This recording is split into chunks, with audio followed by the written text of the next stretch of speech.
Integrated schools ఏదైతే పెడుతున్నామో మొత్తం మార్పు తీసుకొచ్చేస్తాం అంటున్నారు. సంవత్సరంన్నర అయింది, మీరు ఒక కమిషన్ వేశారు, కమిషన్ వేసి కూడా మార్పు తీసుకొస్తామన్నారు.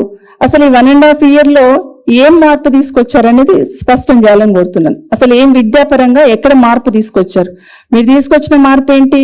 ఈరోజు గురుకులాల్లో ఉన్న డిగ్రీ కాలేజీలు మూసేస్తున్నారు, అదేవిధంగా జూనియర్ కాలేజీలు మూసేస్తున్నారు. ఈరోజు 2000 స్కూళ్ళు రాష్ట్ర వ్యాప్తంగా మూతపడిపోయినాయి. ఇదేనా మీరు తీసుకొచ్చిన మార్పు? ఇందుకైనా విద్యా కమిషన్ వేసి ఉన్నారు మీరు. ముఖ్యమంత్రి గారు మీ దగ్గరే ఉంది కదా విద్యాశాఖ, ఎందుకు స్కూల్ క్లోజ్ అవుతున్నాయి?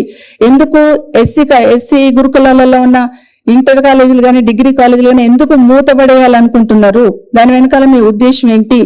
గురుకులాలను ఎందుకు నిర్వీర్యం చేయాలనుకుంటున్నారు?